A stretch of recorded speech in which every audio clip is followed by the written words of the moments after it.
for the baby, which is due in May, and I didn't realize there was this much to it. But thankfully, she's leading the charge, and I'm following her every step of the way.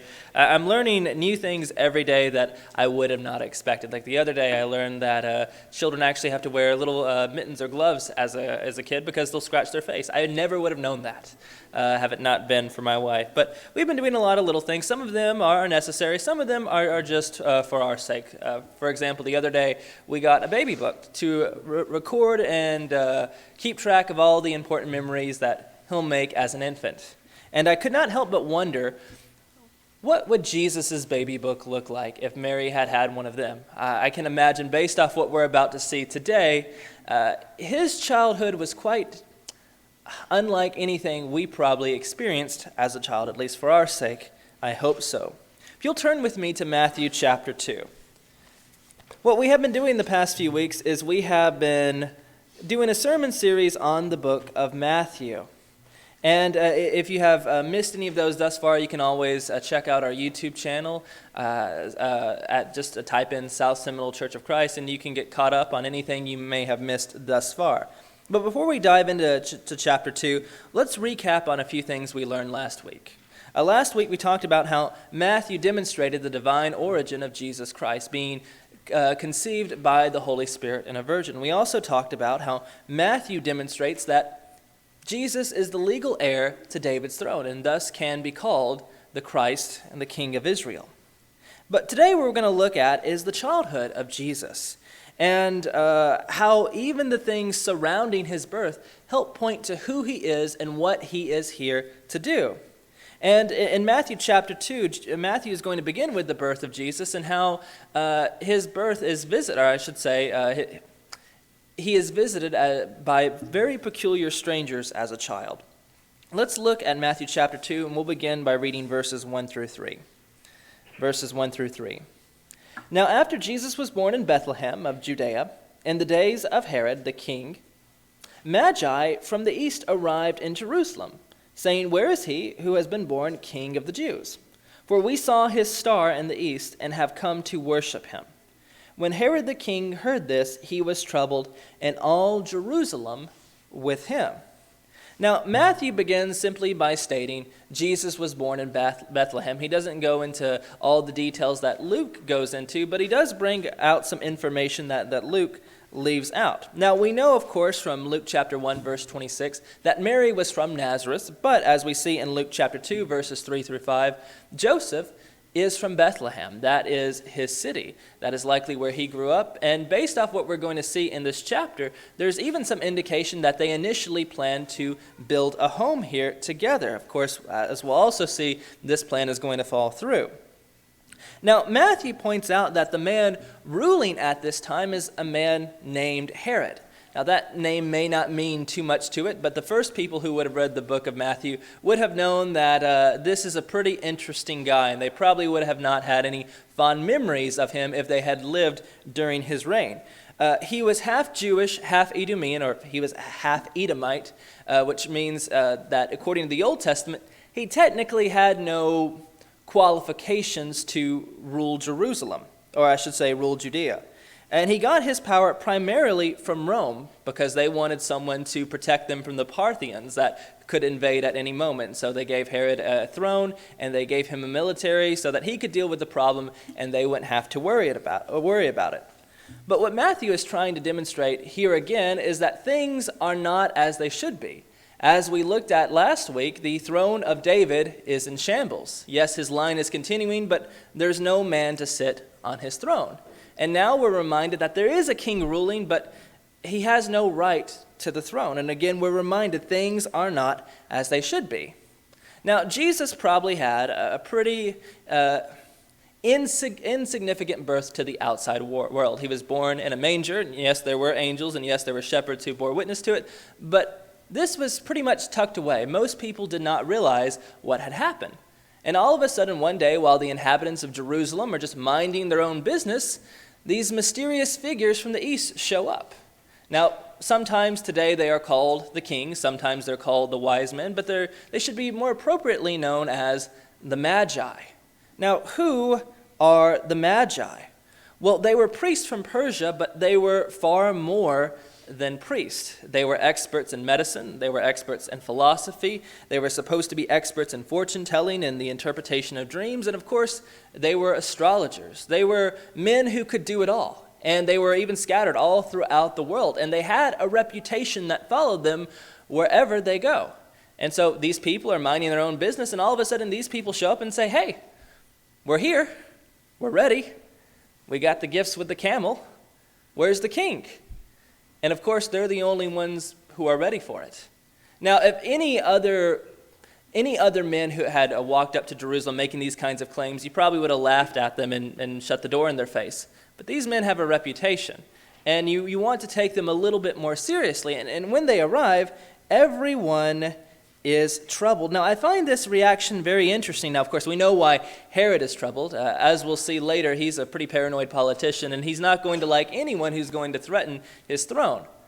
But I can't help but wonder, why is everyone else troubled? Maybe they're not ready for this king, and as we'll see throughout the rest of the book, most of them are never going to be ready for him. But let's explore this a little bit further. Let's go to verses 4 through 6. Let's see what Herod does next. Gathering together all the chief priests and scribes of the people, he inquired of them where the Messiah was to be born. They said to him, in Bethlehem of Judea, for this is what has been written by the prophet. And you, Bethlehem, land of Judah, are by no means least among the leaders of Judah. For out of you shall come forth a ruler who will shepherd my people. Now, after these visitors arrive, Herod gathers this impromptu meeting of all the religious leaders, all the men who really know the Old Testament. And he asks them one question. Where is the Messiah supposed to be born? If there's any important king that's supposed to be born, it's probably this figure. And so he asks, well, where is he supposed to be born? And they probably know this answer off the top of their heads. They say, well, in Bethlehem. And Matthew goes out of his way to quote Micah chapter 5, verses 2 through 5, the passage they're quoting, indicating that there is supposed to be a special ruler born in this place. Now, what is special about Bethlehem? Well, not much except for one thing. This is where David was born and raised, the first great king of Israel. And it makes sense that if the first great king of Israel was born here, the last one should be as well. And as we see, Matthew is continuing to build the case that Jesus is fit to be called the king, to be called the Messiah. Not only does he share a lineage with David, he is going to be born in the same place that he is. Now, let's look at verses 7 through 12. We see that Herod is going to pass on this information to the Magi, and hopefully he's going to try and use them to his advantage. Let's look at verses 7 through 12. Then Herod secretly called the Magi and determined from them the exact time the star appeared. And he sent them to Bethlehem and said, go and search carefully for the child, and when you have found him, report to me so that I may come and worship him. After hearing the king, they went their way, and the star which they had seen in the east went on before them until it came and stood over the place where the child was. When they saw the star, they rejoiced exceedingly with great joy. After coming into the house, they saw the child with Mary and his mother, and they fell to the ground and worshipped him. Then opening their treasures, they presented to him gifts of gold, frankincense, and myrrh. And having been warned by God in a dream not to return to Herod, the Magi left for their country by another way. Now, Herod is a cunning and a strategic man. He wants to act subtly if he can. Obviously, he's not going to be a fan of this child who is born. And so what he does is he finds the information the Magi are looking for, and he says, hey, here's where he's supposed to be, but could you do me one favor in exchange? After you go and visit the child, can you come back to me and allow me the opportunity to come and worship him, to pay homage to him, to treat him like a king? Now, of course, the reason why he's doing this is he does not want this child to survive. And he doesn't want to just show up to Bethlehem with a lot of troops, at least not yet. He wants to play a subtle game if he can. Well, the Magi take this information and they follow the star. And by the way, there's a lot of speculation as to what this star is supposed to be. Of course, these are experts when it comes to astronomy and astrology. And if there's anything unusual in the sky, they're going to be the first to notice it. Although I tend to think that whatever this thing is in the sky, it's something supernatural. It's able to move and guide them in the right direction. And they follow the star and they come to the place where the child is born. Now, I cannot help and wonder what Mary and Joseph thought of this event. You know, they're here in a house minding their own business, and all of a sudden these strange foreigners show up with all these very expensive gifts, treating their son like a king. Now, of course, they knew Jesus was something special. Angels had already visited them in dreams or either right in front of them, explaining what this child would be. But now their faith is validated again.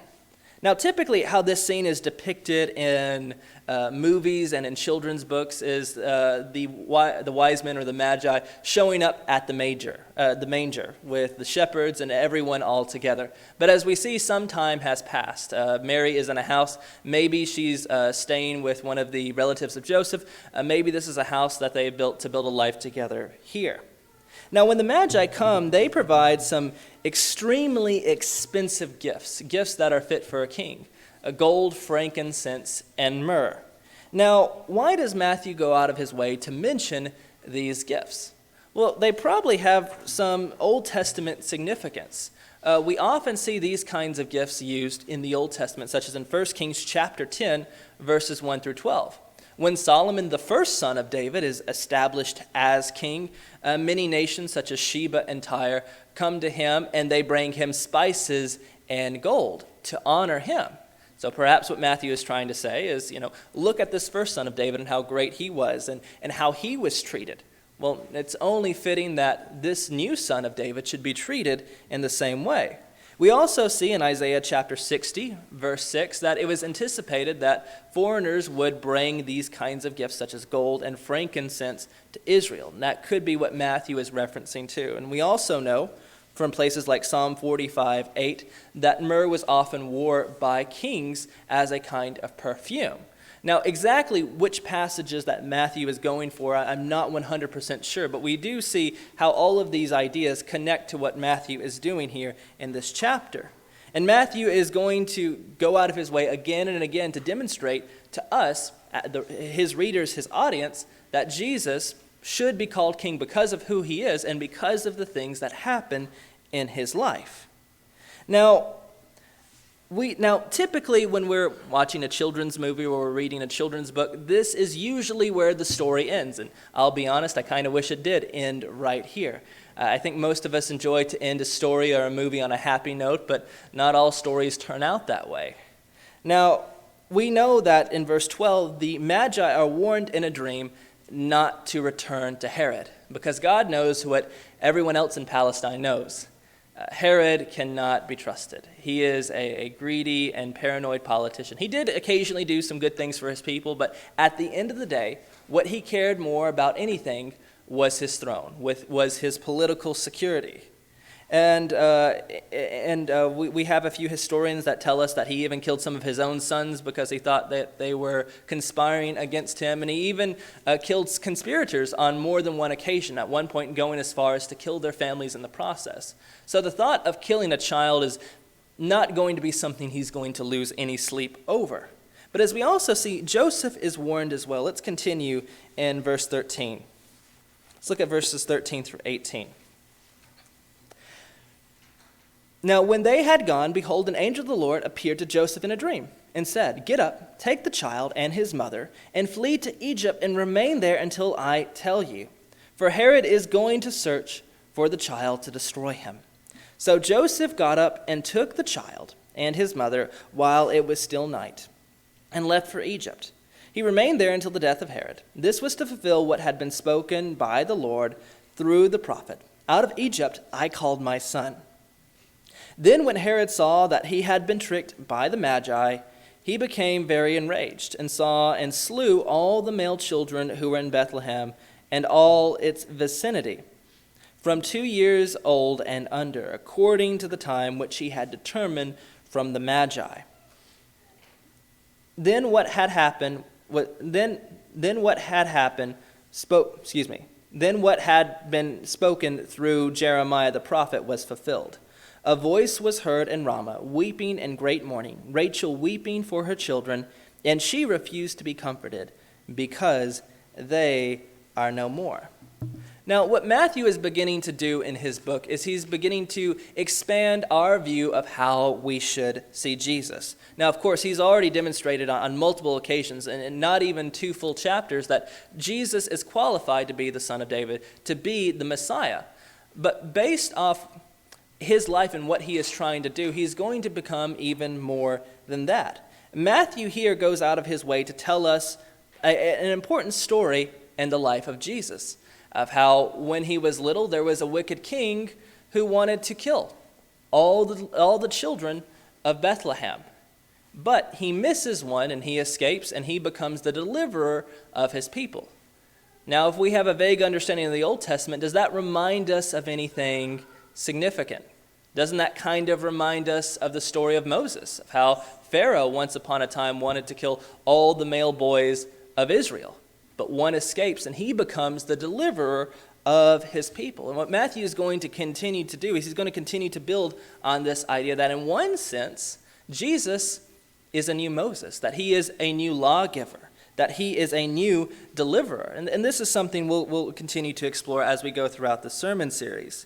But also, Matthew begins to play with the idea of Jesus' sonship and his destiny being intertwined with Israel. For example, in the New Testament, who is considered God's firstborn son? Well, Jesus is. But in the Old Testament, who is considered God's firstborn son? Israel is, and we see that in Exodus chapter 4, verse 22. But also in the New Testament, who does God send to Egypt for safety and security? Well, his son Jesus. Well, who in the Old Testament does God send to Egypt for safety and security? Well, he sends Israel to Egypt for safety and security, and we see that towards the end of Genesis. The entire family of Israel go down there, and they spend a long time until it's safe to come back. And who in the New Testament does God call out of Egypt? His son Jesus. Well, who in the Old Testament does he call out of Egypt? His son Israel. And what Matthew is going to continue to do is to show, in some sense, that Jesus, in one sense, is a new Israel. That Jesus is going to be the better son that they never were. And if we're vaguely familiar with the Old Testament at all, we know they failed every step out of the way. Every time God gave them an opportunity to be obedient, they failed. But Jesus is going to be the opposite in every way, and he's going to be obedient in all ways, even to the point of death. Now, of course, we know that God has already warned the Magi and Joseph that they should get out of Dodge, that they should leave as quickly as possible, because Herod is going to realize that the Magi are not going to be trusted. He's going to wait a while, and after some time goes by, he realizes that he has been tricked, that the Magi are not going to hold up to their end of the bargain. And he pretty much gives up on subtlety at this point, and he sends a group of troops to Bethlehem, and he slaughters all the male children. And Matthew sees this as a fulfillment of what we find in Jeremiah chapter 31, verse 15. Here, and I'll read that quote one more time. Verse 18, a voice heard in Ramah, weeping and great mourning, Rachel weeping for her children, and she refused to be comforted because they are no more. Now, what's going on in Jeremiah chapter 31, verse 15? Well, it's actually a very bitter passage. But before we get into that, let's ask, who is Rachel? Well, Rachel was one of the mothers of Israel. She was one of the wives of Jacob, and if Jacob had his way, she probably would have been his only wife. But of course, he was tricked into marrying someone else. But through Rachel came some of the tribes of Israel, and she was seen in one sense as their ancestral mother. Now, in Jeremiah chapter 31, it's a very bitter and depressing passage. It talks about the exile and how God's children are being taken away into Babylonian captivity. And the image that Jeremiah is painting for us is this ancestral mother, Rachel, watching her children being taken away. And like any mother, she can't be comforted. No one can console her. It is the most awful thing. Now, how does this connect to Matthew chapter 2? Well, Rachel, for one, is buried in Bethlehem, as we see in Genesis chapter 35, verse 19. And the way that Matthew thinks of it is as Rachel, a mother in Israel, is again watching her children being taken away. And there's no way to comfort her. Now, this may come as a surprise. Jeremiah 31 is actually supposed to be a positive passage. It's supposed to give hope for the future. We see in Jeremiah chapter 31, verse 17, that God tells Israel, there is hope for your future. And the idea is, we don't have time to explore it all today. Maybe you can go home and read Jeremiah 31. But the idea is, even though that there are a lot of terrible things happening in these events, a God, like he has always done in the past, is going to bring something good out of it. There's going to be something positive, that there is going to be hope for the future. And what God is going to bring out of this terrible situation is a Savior who will save Israel from their sins. Let's finish out the chapter. Let's look at Matthew chapter 2, verses 19 through 23. Verses 19 through 23. But when Herod died, behold, an angel of the Lord appeared in a dream to Joseph in Egypt and said, get up, take the child and his mother, and go into the land of Israel. For those who sought the child's life are dead. So Joseph got up, took the child and his mother, and came into the land of Israel. But when he heard that Archelaus was reigning over Judea in the place of his father Herod, he was afraid to go there. Then after being warned by God in a dream, he left for the regions of Galilee, and came and lived in a city called Nazareth. This was to fulfill what was spoken through the prophets. He shall be called a Nazarene. Now Joseph is a very good husband and stepfather to Jesus. As soon as there's any threat, he takes them to Egypt immediately, which would have been a good place to go. There was a large Jewish community in Alexandria, so they would have had people that they could have related to and built a community with. And some have even suggested that he sold the gifts that Jesus had received to support them on their way. That's speculation, but it's certainly a possibility. And as him and Mary and Jesus are building their life in Egypt, some time goes by, and Joseph is told in a dream that Herod is finally dead and it's safe to return. And as Joseph returns, he realizes that the son of Herod is reigning over Judea, and he does not know whether or not this son is going to have the same bloodthirst that Herod did. And so instead, he picks another town to go to. He picks Nazareth, the place where Mary is from. And Matthew says, even though this might be an insignificant detail to us, that there is still meaning to be found. He says this was to fulfill what was spoken by the prophets, that he would be a Nazarene. And of course, this is where we run into some issues, because there's not really an Old Testament passage that says the Messiah will be a Nazarene. Now, of course, we could say, well, Matthew doesn't know what he's talking about, but I think what Matthew has demonstrated to us is that Matthew knows his Old Testament pretty well. And he's able to see all these significant connections to the life of Jesus. We also have to keep in mind that he's writing to a Jewish Christian audience who also knows their Old Testament very well. So even if Matthew was not a nice guy, he probably would not come up with a lie that is so bluntly obvious. So what is Matthew doing here? Well, there is actually a connection in the Old Testament to this idea of Jesus being from Nazareth.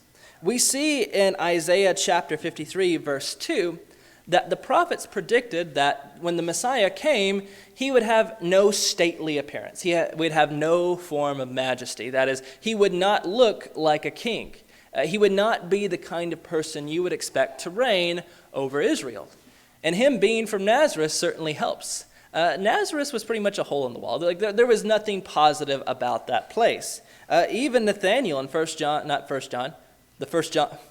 the Gospel of John, John chapter 1, verse 46, Nathanael, when he finds out Jesus is from Nazareth, he says, can anything good come out of Nazareth? And we also see Jesus' opponents in John chapter 7, verse 52, that just the fact that he was from the region of Galilee, they were not going to give him any credit at all.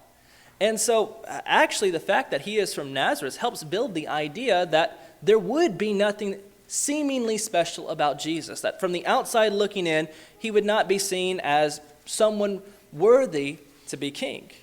And that's likely what Matthew is seeing here, that the fact that he's from Nazareth helps build the idea of what the Old Testament prophets saw in the Messiah. Now, before we close out today, let's close with some final thoughts. One of the things I like about passages like this is because it shows how deep the character of Jesus is. For example, if someone was to walk up to me on the street and asked me who Jesus was, I could not give a simple answer. I could say, well, he's the son of David, but he's more than that. I could say he's the Christ, but he is more than that. I could say he's a lawgiver, but he's more than that. I could say he's a deliverer, but he's more than that. And the list goes on and on and on. And one of the things I love doing, and I know you enjoy doing as well, is exploring the identity of Jesus and realizing how many things he chose to become for our sake, even though it put him at a great cost. And we see here time and time again that not only who he is points to his nature, but also the things that surround his life. And I hope that we'll continue to study this together and have a greater appreciation for the picture of Jesus that Matthew is trying to paint for us. Now, before we close out today, and you're thinking of this person, Jesus, and maybe you know what is required of you. Maybe you've studied Jesus and you understand what you need to do to follow him. And if you believe that Jesus Christ is the Son of God and you're willing to repent of your sins and put him on in baptism, we can help you with that right now. But maybe this is your first time hearing about him today. If that is so, please feel free to ask one of us. We'd be glad to sit down and have a Bible study with you and to help you understand what God expects of you. But if you're here today and you were once obedient to the faith, but you're no longer living in a manner pleasing to God, we'd love to pray for you, and God certainly will forgive you. If there's anything we can do for you spiritually today, please come forward as we stand and sing.